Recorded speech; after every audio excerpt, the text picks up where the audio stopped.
আমি অবস্থান করতেছি ডাকবাংলা তেঁতুলিয়ায়।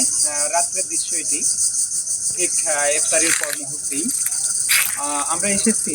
যে মুহূর্তে এসেছে অনেকটা আলোর সংকীর্ণতা দেখবেন। তারপরেও আমি একটু দেখাই নেই, আলোয় আলোকিত করে ফেলেছে পাশেই ইন্ডিয়া। ইন্ডিয়াতে এমনই দেখা যাচ্ছে যে মহানন্দা নদীর উপরেই ইন্ডিয়ার লাইটগুলো দেখতে পাইতেছেন আপনারা। লাইটগুলো সেই বাংলাদেশের দিক করানো, বা বাংলাদেশের দিকেই নদীর দিকে না, বা নদীতে দেখা যাচ্ছে। এই মহানন্দা নদীটি মূলত পক্ষে নিস্তব্ধ এখন, ততটা পানি নেই মহানন্দা নদীতে। একটু আমরা লাইটগুলো দেখাই, লাইটগুলো দেখায় নেই। লাইটগুলো তারা সন্ধ্যার দিকে জ্বালায় দেয় এবং সকালের দিকে নিবানো দেয়। আরও একটা জিনিস হচ্ছে যে আপনাদের বলতে চাই, ঠিক এই জায়গায় যদি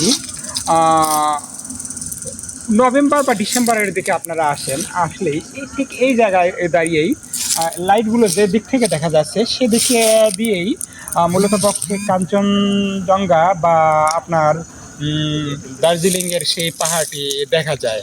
অপর প্রান্তে এই প্রান্তটা এড়িয়ে একটু সামনে গেলেই কিন্তু বাগডোগরা, ইন্ডিয়ার যে একটি বড় বিমান বন্দর আছে বাগডোগরা, এই বাগডোগরা বিমানবন্দরটি অবস্থান আর কি। আমাদের যাওয়ার সাধ্য আছে, কিন্তু সাধ্য নেই আমাদের যাওয়ার।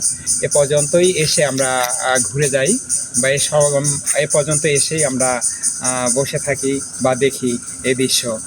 ধন্যবাদ আপনাদের সবাইকে।